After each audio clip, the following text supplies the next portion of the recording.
queen bitch finds out about this, she's gonna flip her shit. Rachel and I, we know each other. Sir? The queen bitch you're referring to is his wife. Nice work, hotshot. Ashley Tisdale, welcome. Now, Ashley plays Rachel in Supermassive Games' Dark Pictures Anthology's House of Ashes. All right, Ashley, what can you tell me about your character? My character, Rachel, is a CIA operative, and it is taken place in 2003 in the Gulf War, and she is on a mission to find chemical weapons, so she's pretty badass. Wow, this is your first time doing a video game. This is my first time, yeah. Wow, so how does that process compare to maybe the stuff that you've done, on camera before? I think that it's just very obviously a different approach to it. I do a lot of voiceover for animation series, so I would say it's more in line with that because you're in a studio all day and it's like you and the script and then also like some of the other characters, but it's just like kind of going through it really fast versus, one scene on a TV show or a movie could take like an hour to 2 hours. So you're constantly going through it. It's a really long process. But it's cool, it's different. You're wearing like heavy machinery on your head. And it's like getting all of your facial expressions. So it's pretty crazy. You're gonna just be like completely like so muscular by the time you're done. Your neck will be. My neck is super strong. Yeah, the strongest neck ever now. Yeah. And how do you prepare for something like that? Then I feel like the script, it's not maybe necessarily you're preparing for particular scenes, everything is so varied. Like, how do you really kind of get ready for it? I pretty much, obviously read the script beforehand, but I don't spend a lot of time on it like I would another script, like either with a movie or a TV, because it's the same thing of how I approach animations, is that I know when I'm here, I'm gonna be with the director and they're gonna have me do it like multiple different ways because there is multiple different directions the character can go. So if I were to fully prepare, I would maybe like put myself in this like, well, it's got to be this way, and I want to feel free to like be able to have them say, do it more sympathetic and do it more angry. And so I kind of don't fully prepare. I just know who the character is, and as long as I know the intention of what I'm saying, then I'm good. What is it? The guy who served me, I don't know. He was looking at me pretty strange. Probably doesn't get to see a woman like you around these parts very often. Especially one that's showered. But with any series or film, there's just that one linear path for your character. Yeah. And with this, you have the option of There's living out many the different multiple. arcs. Yeah, how do you kind of keep it all straight or keep a continuity with your character through all that? Honestly, I don't even remember half of it. I think it's just obviously relying on the director. And the guys at Supermassive, they're just really great at knowing where we are in the storyline. And so it's just heavily trusting them.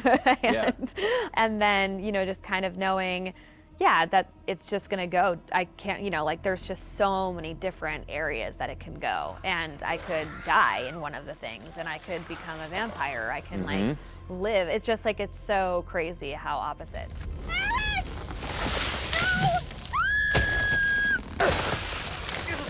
It's got to be interesting too to think that someone's gonna like play you in a game and then maybe you'll die or you'll live or you'll like the people will be in control of your future. I know. I think it's gonna be really crazy just seeing my face on like the character. That's gonna be so wild. It's so crazy how far video games have come. It's so much more cinematic and like the movies that it's pretty wild. It's like beautiful to watch, but it's gonna be crazy.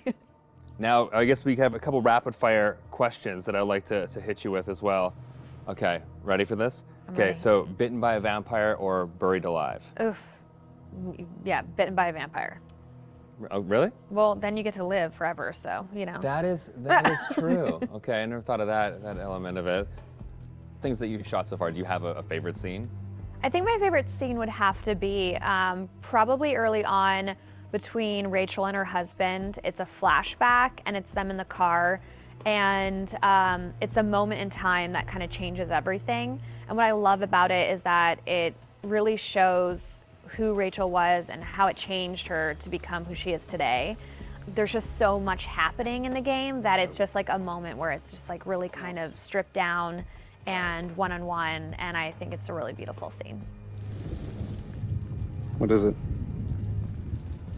The guy who served me, I don't know. He was looking at me pretty strange. You know, my sole objective, Rach, is to make you happy. Doesn't matter where we are or what we're going through, I'll always put a smile on your face. See? I told you. So how do you get into that? Because I feel like, you know, it's sometimes it's such a sudden change from one scene to the next. So how do you kind of really get into that moment so quickly? I think how we've done it is that we would start off with the earlier stuff. Okay. So it's kind of like you're building to the bigger pieces. And yeah, usually the end of the day, we'll have like the biggest stuff, whether that's us like screaming and fighting, because it obviously drains us and our vocals. So, you know, they know to kind of like have us do the whole like action stuff at the very end of the day. They're breaking through the perimeter. You got any bright ideas? Now's the time.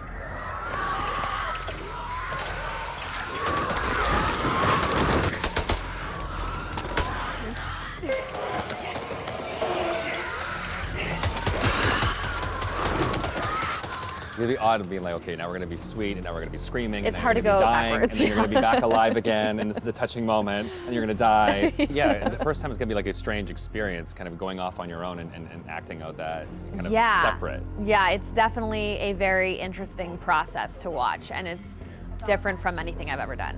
Has it been hard to navigate doorways with the camera on? Like, do you find Oh, no, I take them off right away. Okay. Anytime I can get a break, because it is a heavy thing, and so it's just like most of the time I'm sitting on the couch with it, like holding the helmet up, because it's like, you know, it's like a weight on your head. So yeah. it's pretty crazy. It's expensive equipment. You don't want to like bang it on a door frame. No. Well, now that they've got you in the game, they can put you in anything. I know. I'm so excited because I've never been able to play something like this. Yeah, okay. Well, that's good. Cool. Thank you.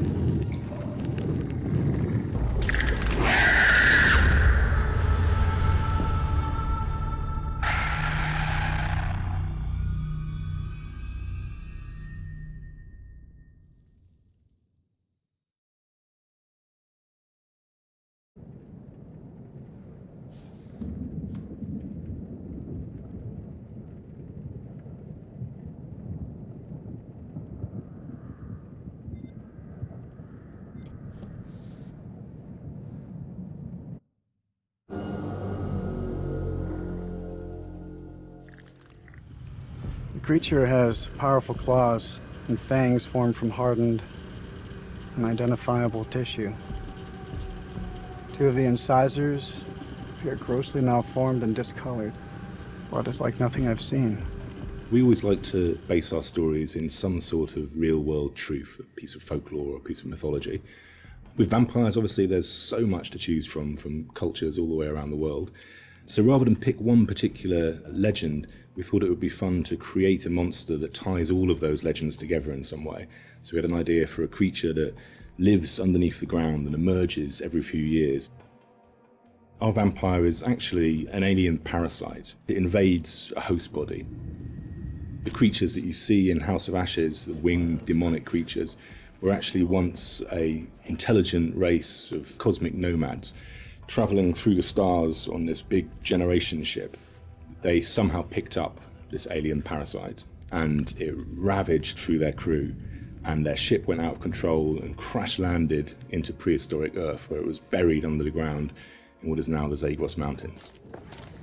Being a parasite, this alien slug needs to find a host body, a living body or a recently dead one. Once it invades that body, it grows inside it, killing the host if host is still alive. And its tendrils reach out into the host's brain and hijack its central nervous system, sort of reanimating it. It then goes on the hunt for blood.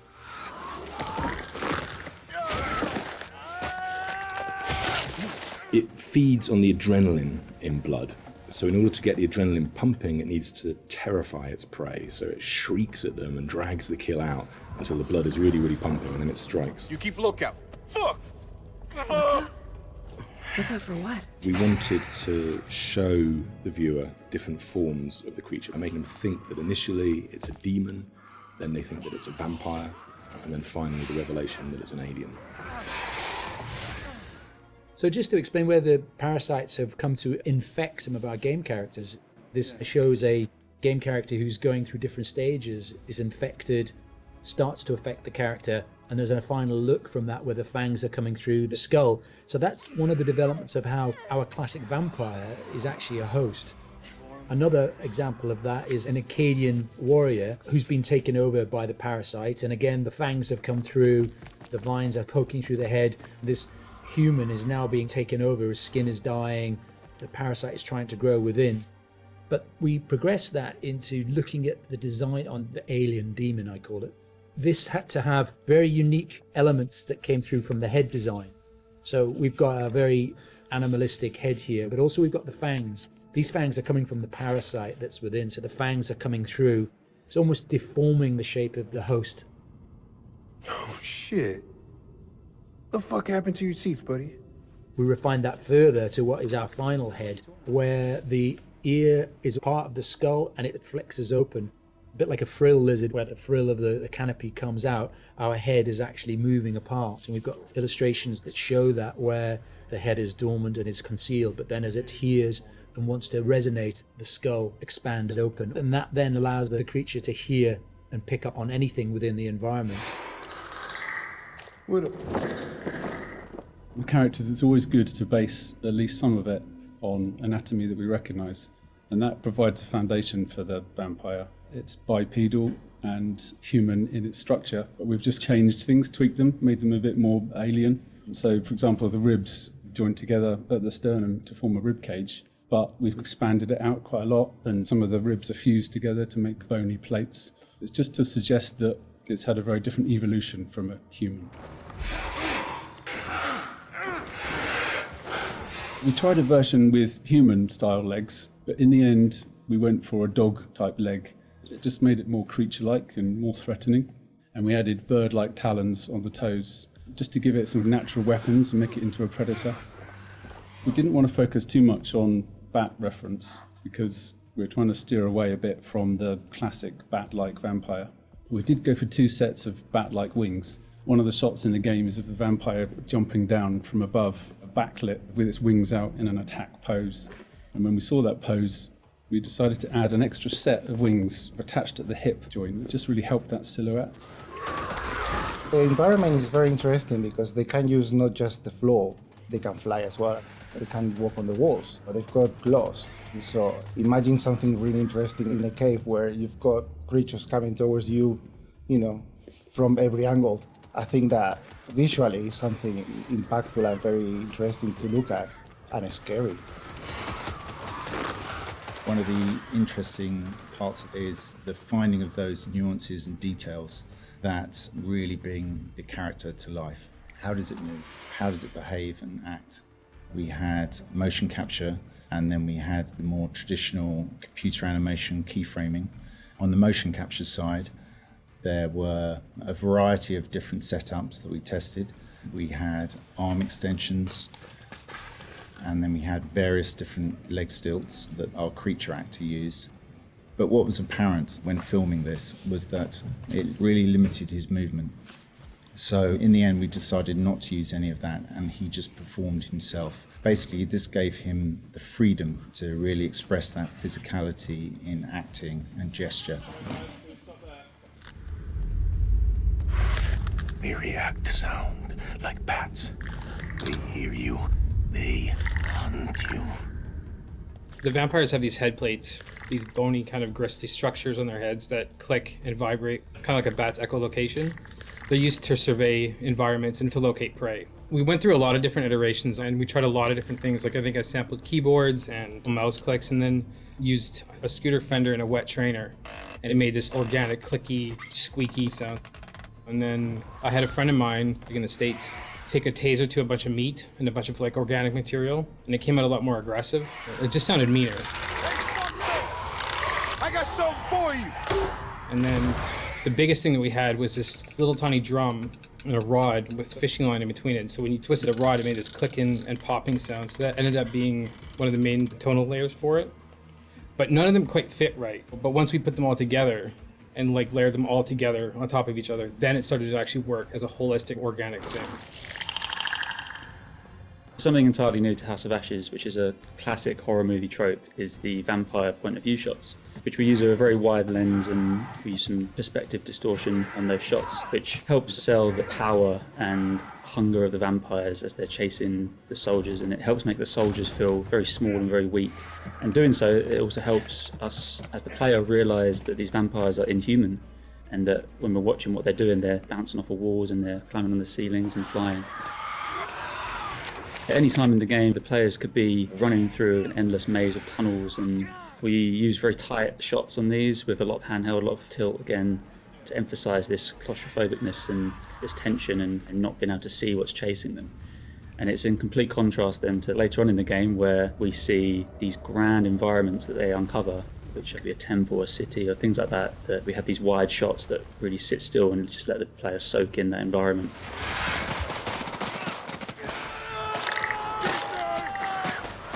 This is the most complex creature that we have ever animated in the studio. But the challenge is more than a challenge, is the fun to do it. Because it's not a real creature.